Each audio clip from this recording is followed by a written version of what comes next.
Monday, the 5th of February, and we are here with the Monday. It is Monday, isn't it? Monday morning briefing from the Celtic way. I'm Hamish, we've got Ryan on, Tony's on as well. Just straight away, I am still not on Wi-Fi, guys. We're on, I'm scared to even touch my mic because it's been playing up. We're on 5G or 4G, whatever it is. So any issues, you two are going to have to step in. How are you both? You're both smiling away there. Okay, all things considered, methinks. Right? I'm okay. Yeah, after the weekend's events, obviously going up to Pittodrie, dropping points wasn't ideal, but I've had a day to sort of process and think about it, and it's the start of a new week, and the only way is up, hopefully, for Celtic in the coming week. A ray of sunshine behind you, Ryan. I think if you move slightly, people may see the sunshine beaming in. Is there a ray of sunshine in Celtic season, eh? We'll maybe discuss that over the next half an hour or so. I've been kind of looking back at the game and trying to pick out some positives. The bottom line is it was another disappointing result. I would say a disappointing performance, of course it was. It's fair to say we've kind of had troubles off the pitch recently. You can't deny that. I think Saturday was a reminder that we have our troubles. We don't have our troubles to seek on the pitch either. I know you guys spoke after the match. Just how feeling generally, Tony, about the weekend and more generally. Generally, having slept on it, I'm still damn angry at dropping points. I've got to be honest. I wrote a piece yesterday, which is some tremendous traction. I was talking about the season that shall not be named being an act of self-harm, and then is this season being tantamount to an act of sabotage by handing Rangers initiative in both seasons, if it turns out to be the case that Rangers go on and win this title. So people are jumping all over that. They seem to be on board with that. But I did make the point that there's still plenty of games for Celtic to rescue this situation, but they're going to a ground on Wednesday night where Brendan Rodgers hasn't won, and at this moment in time, that those problems that you say and that malaise, you just don't see them dragging themselves out of that at this moment in time and on form. You're just hoping something, kick starts on Wednesday night and they get back on back in the saddle and back in the horse. And I know everybody's got to get behind the team. I'm always behind the team and I'm always behind the manager. But I think the negative vortex that is swirling around the club cannot be denied. There's an argument for me that it's not even negativity; it's realism. It's there's always is a wide range of opinions regarding Celtic, but at the moment, these real kind of tough times, it's the same kind of narratives come out. You've got one side who are certainly very frustrated and probably have been for most of this season, certainly off the pitch, about where we feel the team is heading, where we feel things are heading generally, and are maybe so far been proven right. Maybe those people feel that the writing's on the wall for this season. We've also got people on the other side who feel that things will still come good, that it's a case of keeping the faith and all that. And again, that's an opinion, that's fine.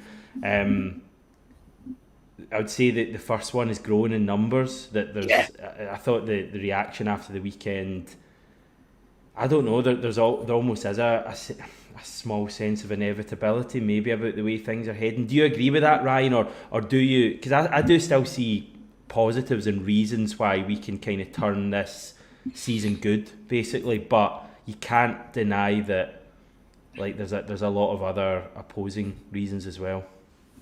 Yeah, it's very much a purgatory that I think a lot of Celtic supporters are in just now. There are some bright shoots of recovery in some areas. That there's been some good individual performers this season, but in some ways, as you were saying, there has been an inevitability about this season because the way that Celtic have been playing this campaign has been quite lacklustre for the majority of it, but they've been getting away with it, much like they were getting away with it at the start of the season in the 2020-21 season. They were winning games until they weren't, until they started dropping points, and the performances and results then matched up. They were symmetrical, because if you play bad, then you'll get a poor result. Whereas before, if you were playing poor, then maybe you were getting away with it, maybe with a late goal. You look at the Yeti goal against Dundee United back in 2020-21. I just think that Celtic have not been playing well this season, and there's been no consistency in terms of their performances. So results like Saturday don't necessarily surprise me, because I think they've been in the running for a wee while, and they're just getting caught out. They get caught out by a good striker, but I don't know about you. I watched the goal again for the first time yesterday. I watched that BBC. It was shown at all angles. I think it was on Sports Scene. It was just the lethargic attitude from the players in running back. Bernabe just gives it up. Scales is trying to run as fast as he can. Unfortunately, he's got no pace in his game. Palma doesn't make the tackle to bring the guy down, take the yellow card. That's something that David Turnbull happened last week. It happened with Palma. Is that just an attitude problem for certain players? And then Nawrowski just backs off and allows Miovski on his left foot. That's what he's wanting to do, and it finds the back of the net. So as much as Celtic got a draw at the weekend, due to the results elsewhere, it feels like another defeat. And yeah, I think fans will get every right to be feeling a bit aggrieved with the way things are going off the back of the January transfer window. It seems as if that dark cloud has then made its way onto the pitch, where it was off the pitch. It seems as if it's symmetrical in that view as well. I think some people try to separate them. They look at the off-field stuff and the recruitment, and the board obviously come in for criticism there, and the on-field stuff is different. And you hear some people don't blame Brendan Rodgers at all. Others say, Brendan Rodgers is the cause of everything we're seeing wrong, and he should be able to get positive results with the players he had, never mind the shambles off the pitch. I think it's impossible to separate them. It's all just one big thing for me at the moment at the club that just isn't right. That goal, just a small moment, a key moment, but a small moment. I think there's at least 3 players there who are shambolic for that Aberdeen goal. Palma for me is the first culprit. Bernabe for the pass as well. Palma was just a shambles though, and obviously Nawrowski didn't cover himself in glory. And the irony of Miovski scoring against us, it just kind of sums everything up. Can I go through a few comments, guys, just quickly, because you can then come in on any of these you want, Tony. Matthew saying, morning everyone, hopefully have Maida back for Wednesday. Downside is that they have Boyle back. That's Hibs, of course. Mark, honestly just scunnered with Fitbit at the moment. Between Rodgers and the board, they've taken all the enjoyment out of the game. Like, that sounds so sad reading that, Mark, but most of us kind of feel a bit like that at the moment. It's hard to kind of feel really good about things. Martin, very poor performance from Celtic recently. None of the players seem to have the fight or the bottle. Brendan needs to work with the players he has at the moment and get them all working together. We'll maybe come back to that bottle question or the fight question. Gordon, hey guys, what's your opinion on Abada and Palma? For me, they don't have the minerals for a title fight. We have to go with Kuhn and Maida when both available. Again, similar theme. And Michael, everyone needs to dig in now. That's fans, players and management. We can deal with the board at the end of the season. We need to win this league. And the point is, the league is still salvageable.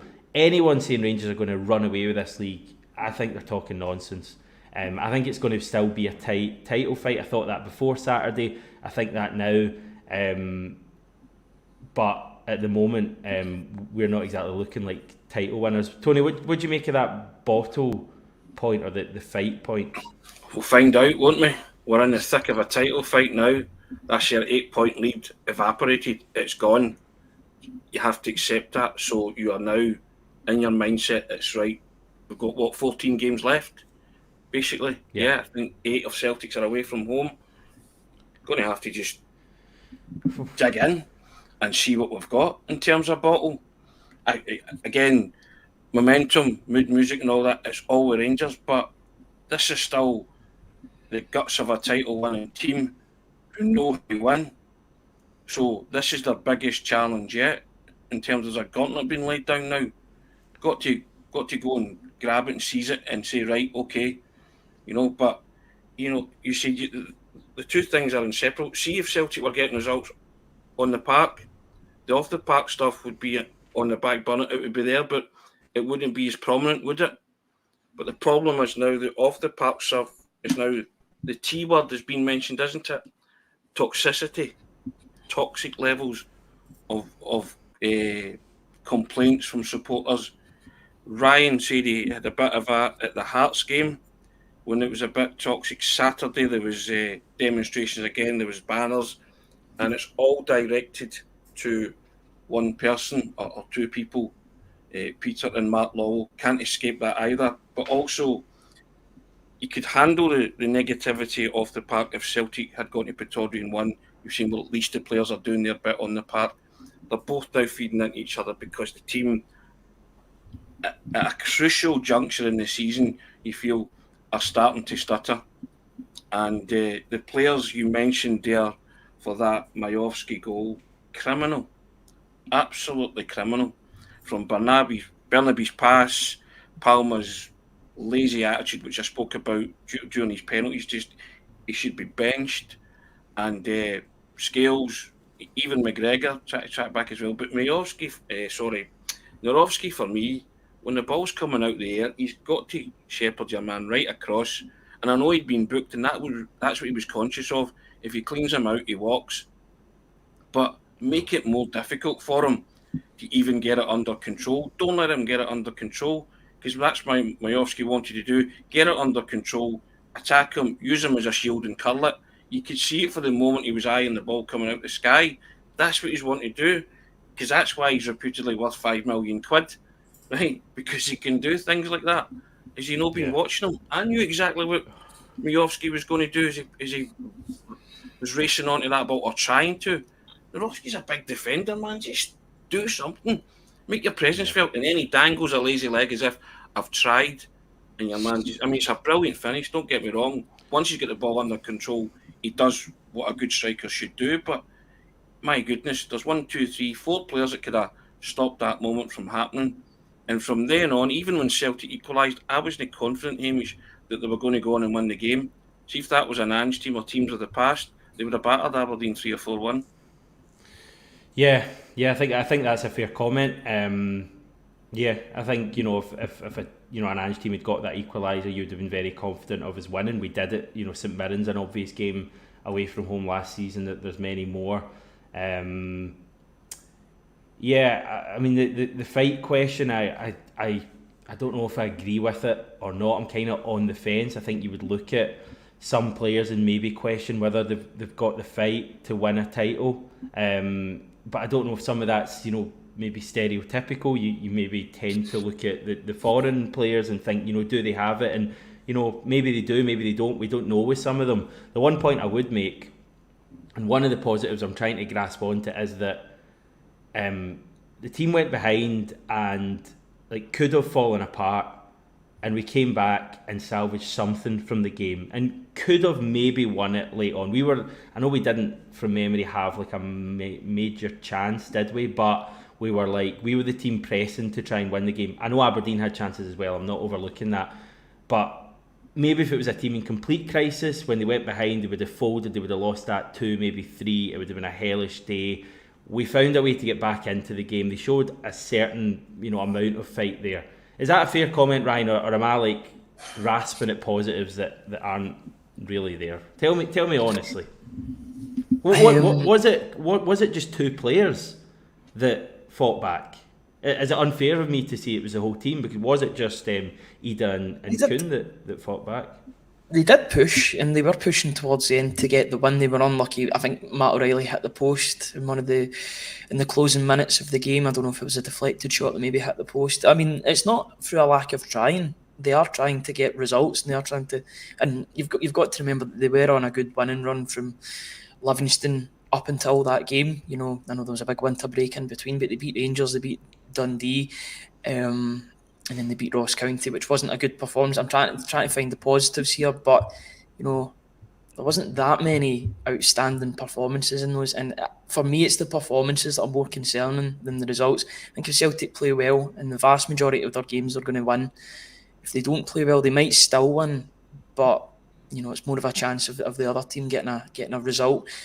It's not for a lack of trying. They are trying and they were attacking. Welsh has a header at the end as well, but Aberdeen had chances, and Celtic rode their luck on a couple of occasions. And Nawrowski should have been off the pitch for that tackle in the second half. I was amazed that he was allowed to remain on the park. I was just waiting for the referee to give the second booking, because it was as clear-cut a yellow, more of a yellow than the one they actually got for his first challenge. I think he gets that because Shinnie got booked the minute before, and the referee gave that as a one and then the other.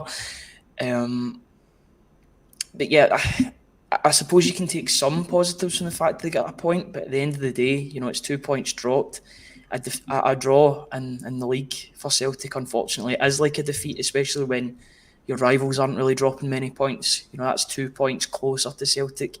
If they win 3-0 against Aberdeen, which you could see happening at home, they then go top of the league and the pressure's on Celtic at a ground that they historically do not do well and under Brendan Rodgers' sort of management. So as much as you're looking for positives, I don't think there is many at this point in time. I think it's up to Celtic on Wednesday night to make some more positives from a wholly negative situation, both on and off the park. Tony? Joe Hart saved Celtic from getting beaten in that game, I have to be honest. No, he was Celtic's best player. Takes a lot of criticism, does Joe Hart, but he's pulled out a couple of brilliant stops and a couple of brilliant saves to keep them in it at a vital time, because if Celtic went behind, I didn't see them coming back. Hamish, I've got to be honest, I don't think they would have. But the positives for me were Kuhn and Ida. And I know Ida never get like a clean strike at goal or a clear-cut chance, but a couple of flick-ons, a couple of bits of close control, I thought to myself, yeah, you'll do. You just now need a run of games or to get more comfortable in this team, and you'll bring something to the table. So I was saying to Ryan afterwards, you were asking what we were talking about. I mean, would you just be tempted to mix it up a bit and go 4-4-2 against Hibs at Easter Road, play Ida and Kyogo, and is just that do desperation? Something? I don't know if it's desperation. You need to do something. Well, devil's advocate stuff. I've just seen you need to do something to change it, because whatever we're doing just now is not working. The last two performances have shown that. They've been pretty abject, and a great point that was made on the comments as well, that Celtic's last 2 goals have come from deflections. Right, the last 2 goals, Alistair Johnson shot deflected, Kuhn shot deflected. So, there's just a lack of creativity there at the minute, isn't there? I know created a couple of chances, Palmer being the main culprit. Ryan knows my thoughts on Palmer at the minute, and most of the viewers do. But I think we need to do something, Hamish. And and that's a fair question, is it desperation? But I think you just need to try something different, And I think putting Kyogo and Ida up front and bringing Kuhn into the setup as well, because Kuhn looked lively for me, and I'm a yellow jersey man. He did well, and he scored a vital goal for Celtic at a vital time. He got them back in the game. It's a point saver, So I'd be inclined to, rest Palmer, and I would maybe go with the 3 midfielders that we've got with Kuhn, but for in the 2 up top, and see where we go from there. So we have to do something. There has to be some kind of difference in shape, difference in mentality, just for a freshness as well, and a G up. It's just my own opinion, but I don't know what others think. Well, yeah, I agree. I would do something different. In principle, I always just worry when you reach that point that you're so drastic. It's like, where do you go after that? I remember the kind of thing that's in the back of my mind when we're talking about this is, I think it was 2019-20 season under Neil Lennon, and we kind of went through a weird period at Christmas. We lost to Derby, and we came back, and I think Lee Griffiths was back involved, and we ended up with Griffiths and Edward as our front 2 for a period of time, and it really worked, and we were special. Yep. We were really good in that period, and I wonder if something similar could happen if it was Ida and Kyogo up there. But I just wonder. I have my doubts over whether Brendan Rodgers would kind of almost admit defeat in a way and give that a go. I personally don't think it would be admitting defeat, but Neil Lennon, it's the kind of thing he would do, to his credit. I don't know if Brendan Rodgers will. I think he might try and persevere and really do things his way. I'd need to look into whether he's played with two strikers in the past and if that's something that has worked.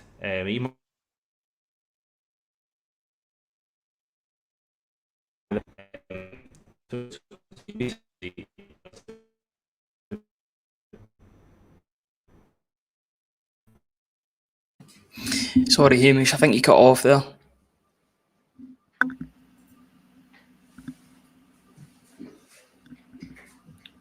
You want to take that, Ryan? He was talking about with Brendan Rodgers. The two strikers up front. Yeah. Yeah, I think at Leicester he played with Jamie Vardy and Ian Acho and Patson Daka as well up front. I know that season didn't go too well for Leicester, but it could be something that they go for. Ida and Kyogo up front, I reckon.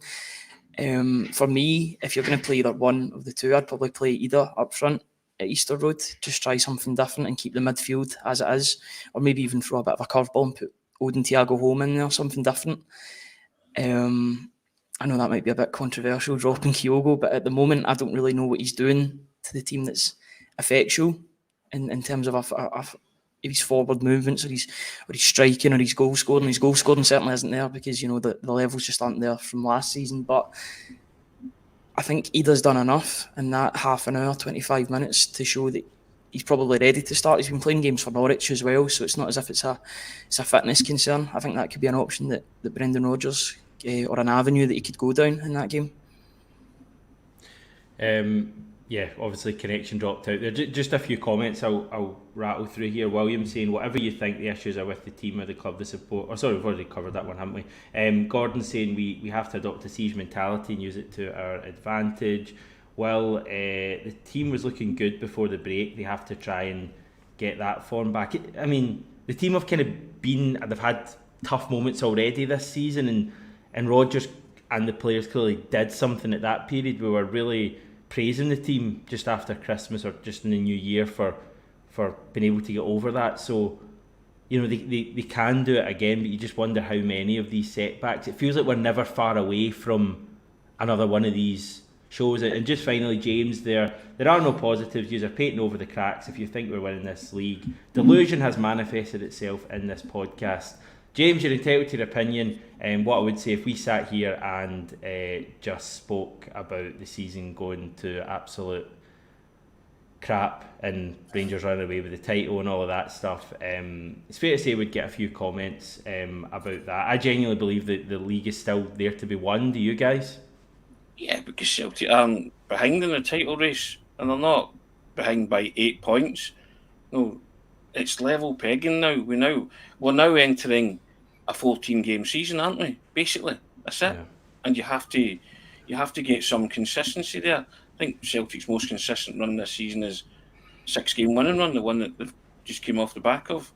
But in between all that, and the most consistent thing this season has been their inconsistency, really, hasn't it? They've never given you a stretch of games where they've gone 10, 12, performances. 13, 14. Yeah, performances too. There's always been, for every decent performance, there's always been a St Johnstone first half, a Kilmarnock, a Hearts, Saturday. So it's always been interspersed with that, and that's what you fear, as you say. How many times can you have that, clear the air stuff? Brendan said he read the riot act in Perth. They won 3-1, but that first half in Perth was brutal. The 2 trips to Kilmarnock, fell apart. Second half against Kilmarnock, fell apart. Second half at Pittodrie there. So it's always been there. So as you say, Hamish, how many times can you keep saying to them, guys, it has to be better? And that's the worry. That's the concern. How can I ask you for a percentage or a rating out of 10 how confident you are that Celtic are going to win this league, guys? What would you reckon right now? Genuinely, being honest, how confident are you that this Celtic team, as we watch right now, are going to be lifting the title in 4 months? If you'd have asked me a couple of months ago, I would have said about 70-80%. I think it's 50-50 now. I think it's very much in the balance, and that's down to form and down to performances. Celtic have got two wins against Rangers this season, yet the league table would say that they're neck and neck. So, if they can't win games against the other teams in the league, then it's not a good look. I would say about 60%, Hamish. Yeah, but In favour?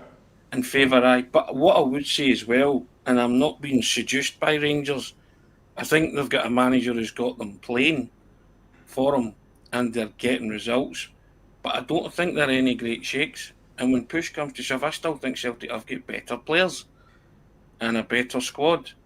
And these guys know, you were talking about Bottle earlier, Rangers Bottle will get tested as well when it comes to the crunch. Celtic can rely on the fact they've been over the course and distance. A lot of those players have done it. So a lot of the Rangers players haven't. So that'll be a big test for them as well. And they're not great, but they're getting results. And that's the difference just now. But when it comes down to the last, the real title run in, then that's when Bottle's going to determine who wins this battle. And I think Celtic will have the stomach for that. Not sure a lot of the Rangers players, well, they'll find out. We'll find out with both. But as much as I think Rangers are getting results, I'm not being seduced by everything about them, because as Celtic have proven twice already this season, they can beat them.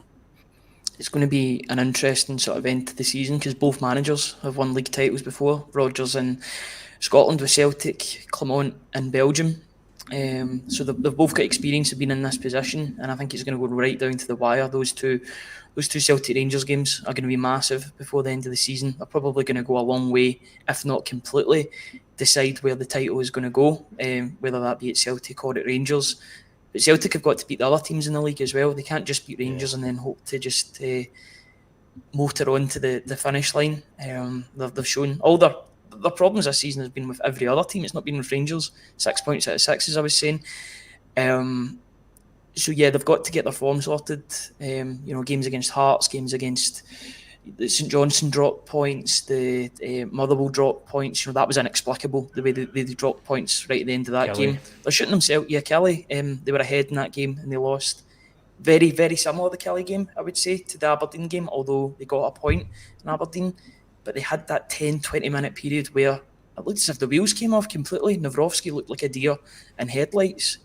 And yes, they managed to turn it around a bit, and they were the aggressor going into the final stages of the match. But at the end of the day, a draw is a draw, and it's dropped points for Celtic, and it's happening all too often this season. There's no consistency. There's no distinguishable style of play that I see. I see a bit of a regression in the style of play compared to last season, unfortunately. And Rodgers has got to find a way of turning it around, because as much as you can moan about the recruitment and the lack of incomings and the players that have came in, Rodgers has got to work with the tools that he's got. He's getting paid good money to win football matches, and you've got to win games like that on Saturday, especially with the chances that they had in the first half and the chances at the end. These are the games that win you titles. At the end of the day, we talk about Pittodrie. You think of games in the past, big games that have went a long way into deciding where the league is going to go, and you just hope that result of the weekend won't cost them. Got another big game on Wednesday, but they have to go and get 3 points. Anything other than 3 points just isn't an option for Celtic at this point. Yeah, it's fair to say our rivals have the momentum. I don't think anyone would really argue with that. Wednesday is like an enormous match. We say that quite a lot about Celtic games, but Wednesday for me is really going to tell us a hell of a lot about if we're going to win this league or not. I think if we get a reaction on Wednesday and find a way to win that game, I think people will feel a bit better about themselves. And I know we've got Tynecastle coming up as well, but I think it will just steady people, and maybe the Aberdeen game will look like a little bit of an outlier in terms of the past 8 games or so. If we drop points on Wednesday, as much as I'm talking about the team fighting at the weekend, I think there's a wee outside chance, maybe larger than that the wheels could come off, if I'm honest. I think if we were to drop points in back-to-back games, given all of the stuff going off the park, and if Rangers were then to be, what would that be, a couple of points ahead if we were to draw, 3 points ahead if we lost at Easter Road, I think, it could become really difficult. So I think that's how big Easter Road is. Tommy's saying every game is enormous. Of course it is. It really is. But if we look at this next match, it's a huge game. We need to find a way to win that match. Hibs were apparently terrible at the weekend. The first half performance, I heard from someone at the game, was as bad as he's ever seen from anyone. So they're not in a good place, but I just always feel like they raise their game against us, like more than anyone else. Hibs, they're kind of the real team we struggle with away from home, I would say, in the entire league. Probably Rangers aside. And I don't have any confidence in this team winning that game, I'll be honest, guys. Can I just say something quickly and I'll let you get in, Tony? Wednesday, Sunday, 2 biggest games of the season. It's the Scottish Cup in the league. 2 wins are necessary. Otherwise, the season's looking incredibly bleak if they don't win those 2 games. Domestically, they've got to just get back on the horse and get back to 3 points. And then on Sunday, they've got to get through to the next round of the Scottish Cup. Celtic won a treble last season. There's a very real possibility they can win nothing this season, so they've got to turn it around. But I'll let you go, Tony. It's all about bottle. Wednesday and Sunday, we'll find out if Celtic have got the bottle. It reminds me a bit like when Angie's team were chasing Rangers down in the first season, and it came to February and they battered them, and that 3-0 went top and never looked back.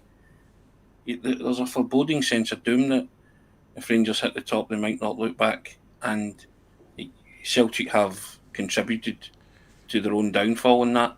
So Wednesday, Sunday are crucial. They're massive. They're always crucial, massive. But I think what you said, we'll see if Celtic have got the stomach for this fight come Wednesday. Don't care if they eke it out or whatever. Just win, and then on Sunday do the same and take it from there, because you're going to have to dig deep. Let's see what they've got. And this is when good teams come to the fore, when they're really, really tested and they come through, and we'll see how much Brendan Rodgers can get a tune out of his players. We know momentum's on the other side of the city, and at the moment they're looking like 2 vastly different teams, and there'll be a confidence coursing through the men from the other side of the city, and you don't blame them. But Celtic just need to square up to it, face it head on. This is it. This is why you're involved in football, for challenges like this. It's a close title race. It could go down to the wire.